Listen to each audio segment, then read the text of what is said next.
संतोष देशमुख हत्या प्रकरणी गावकऱ्यांचं जलसमाधी आंदोलन मागे, तपासासाठी 10 दिवसांचा वेळ देण्याचे एसपींचं आवाहन, 10 दिवसात अटक न केल्यास पुन्हा आंदोलन, गावकऱ्यांचा इशारा.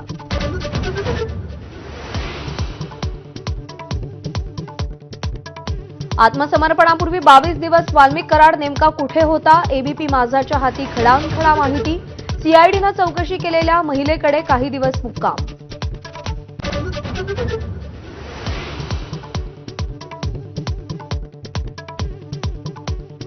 वाल्मिक कराडच्या आत्मसमर्पणानंतर धनंजय मुंडेंबाबत अजित पवार काय भूमिका घेणार याकडे लक्ष, मुंडेंवर होणाऱ्या आरोपांवर अजित पवारांच्या उत्तराची प्रतीक्षा.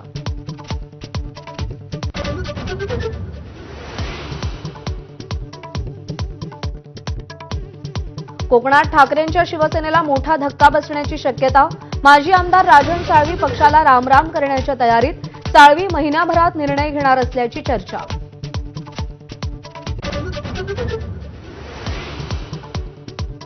पाणी पुरवठा मंत्री गुलाबराव पाटलांच्या पाळधी गावात 2 गटातील वादाचं पर्यवसान, जाळपोळीत. उद्या सकाळी 6 वाजेपर्यंत संचारबंदी, 20 ते 25 जणांविरुद्ध गुन्हा दाखल.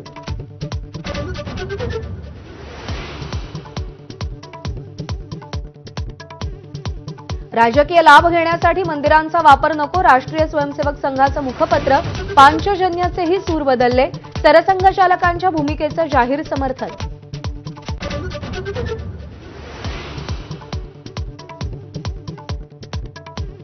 सरसंघचालकांच्या मंदिर मशीद वक्तव्याला विरोध चुकीचा, काळाराम मंदिराचे पुजारी महंत सुधीरदास महाराज यांचं वक्तव्य.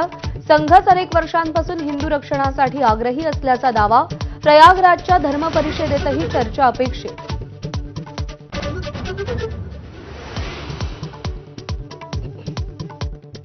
"207व्या शौर्य दिनानिमित्त विजयस्तंभाला अभिवादन करण्यासाठी पुण्यातील कोरेगाव भीमामध्ये मोठी गर्दी, पोलिसांचा कडेकोट बंदोबस्त.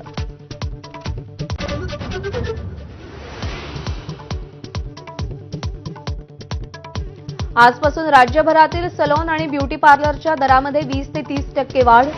सलॉन ब्युटी पार्लर संघटनेचा निर्णय, ग्रामीण आणि शहरी भागातील सुविधांनुसार दरवाढ.